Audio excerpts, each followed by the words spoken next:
எத்தனை பேர் நீங்கள் தூக்கி நிறுத்தினீர்கள், எத்தனை பேருக்கு நீங்க ஆயுள் தண்டனை வாங்கி கொடுத்தீர்கள் என்பதை பற்றி எந்த பரிசீலனையும் இல்லாமல் இப்போதும் என்ன சொல்றாங்க, இப்ப இவ்வளவு போராடிய பிறகு 5 பேரை நாங்கள் கைது செஞ்சிட்டோம்னு நீங்க சொல்றீங்க. இப்ப நாளைக்கு இப்படி ஒரு நிகழ்வு நடக்காது என்று சொல்வதற்கு முதலமைச்சர் மு.க. ஸ்டாலினால் உறுதிமொழி கொடுக்க முடியுமா? கொடுக்க முடியாது. ஆக இந்த பிரச்சனையை நம்ம இந்த வழக்குக்கு மறுபடியும் நம்ம போவோம். ஏன் இந்த வழக்கு திரும்பி போனா போலீஸ் எப்படி செயல்படுகிறது என்பதை பற்றி தெரிஞ்சுக்கணுங்க. அவர் அந்த மடப்புறம் பத்திரகாளியம்மன் கோயில்ல ஒரு காவலாளி.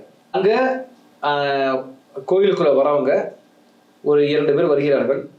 அவர்கள் சாவியை கையில கொடுத்து காரை கொண்டு போய் நிறுத்தி, கார் ஓட தெரியாதுங்கிறவன தன்னுடைய தம்பியை வரவழைச்சு அவர் காரை கொண்டு போய் விட சொன்னாரு.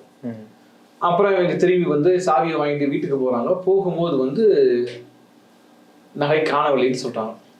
இப்ப நகை காணவில்லைன்னு சொன்னவொடனே போலீஸ் பொதுவா என்ன செய்யறாங்கன்னா, இவரு யாரு, இந்த அஜித்குமார், அவர் தம்பி, மொத்தம் 5 பேரை கூட்டிட்டு போய் சித்திரவதை கடுமையாக செய்கிறார்கள்.